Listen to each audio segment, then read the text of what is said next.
Well, just reminiscing about these wood stoves I made way back when. When the door was on it, if you stepped back or sat across the room at night, it looked like a wood stove. Like on scale, right? Because it glowed out of its little holes and stuff. I think the one before I made this, one of the young guys working with me said, oh, what do you want for one of those? I'll buy it off you. And he and his girlfriend, he was a young guy, they were just getting started out. They lived in a damp, cold basement apartment.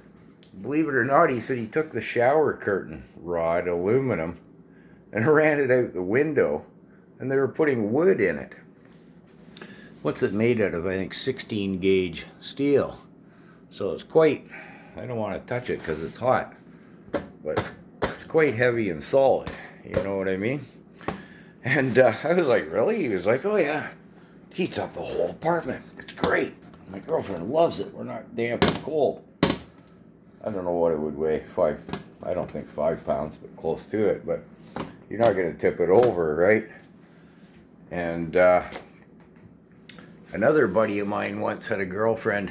She was working nights as a waitress, and the heater was totally shot in her car.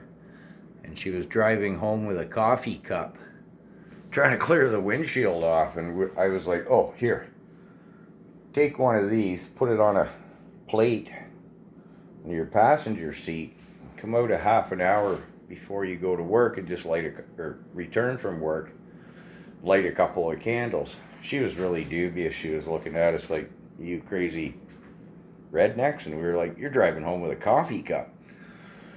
Anyways, she returned to her boyfriend's place and she was like, I can't believe it. I get in the car, it's totally warm. The windows are clean. Wow.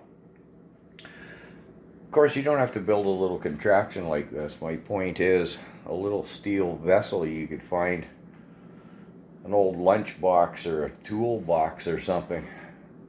My initial plan was, I thought with my door having an opening and the chimney it would vent. Turns out it doesn't. That's the how much air I had to give it to support the candles. And the reason I use the tea candles is because the steel gets so hot if you put a regular candle in it. Oh, I can't even touch in underneath the bottom of that. It just melts the candle. They throw a surprising amount of heat.